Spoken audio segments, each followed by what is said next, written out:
Welcome to HTV. నేను మీ Hemamali and welcome to film updates. So film updates లో చూసుకుంటే యావత్ భారతదేశం అంతా, యావత్ మెగా ఫ్యాన్స్ అందరూ, యావత్ పవన్ కళ్యాణ్ గారి ఫ్యాన్స్ అందరూ ఈగర్ గా వెయిట్ చేస్తున్న సినిమా ఏంట్రా అంటే ఓజీ అని చెప్పాలి. మరి ఓజీలో శంభు గారు ఒక పాట పాడారని గతంలో తమన్ గారు చెప్పడం చూసాం. అంతేకాదు ఈ మధ్యన తమన్ గారు ఎక్కడికి వెళ్ళినా హైప్ ఎక్కించడం ఎలా అనేది తమన్ గారి దగ్గర నుంచి చూసి నేర్చుకోవచ్చు అనమాట. సో ఓజీలో శంభు గారిని పాడినటువంటి పాట అద్రిపోతుంది. ఆన్ స్క్రీన్ చూస్తే వేరే లెవెల్ ఉంటుంది. ఫుల్ పాట వింటే అస్సలు ఫ్యూజులు ఎగిరిపోతే అంత బాగుంటుంది, అంత పవర్ఫుల్ గా ఉంటుంది. ఆల్ టైమ్ ఫైర్ సంథింగ్ ఏదో ఉంటుంది పాట. సో అని చెప్పేసి చెప్పడం జరిగిందనమాట. అసలే సుజిత్ గారు ఎప్పుడు ఏ అప్డేట్ ఇస్తారు, ఫస్ట్ సింగిల్ ఇస్తారా, ఫస్ట్ పోస్ట్ ఇస్తారా, ఏమన్నా కొత్త అప్డేట్ ఇస్తారా, డేట్ గానీ ఏమైనా చెప్తారా, ఎంతవరకు వర్క్స్ అయినాయో చెప్తారా ఏంటి అని చెప్పి ఫ్యాన్స్ అందరూ ఈగర్ గా వెయిట్ చేస్తున్నారనమాట.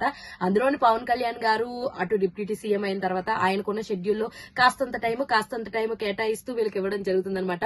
Original gangster OG. So gangster రూపంలో అయితే ఈ సినిమా మన ముందుకు రాబోతుంది.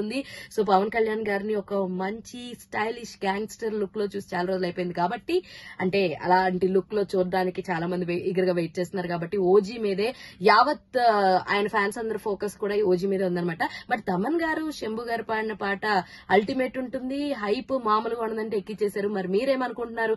శంభు గారు పాడిన పాట ఎలా ఉంటుంది అనుకుంటున్నారు? బై ద వే శంభు గారు పాడిన పాటల్లో మీరు విన్న పాట ఏంటి? Let me know in the comment section. ఇలాంటి interesting and more fun videos కోసం ప్లీజ్ డూ ఫాలో హెచ్టీవీ.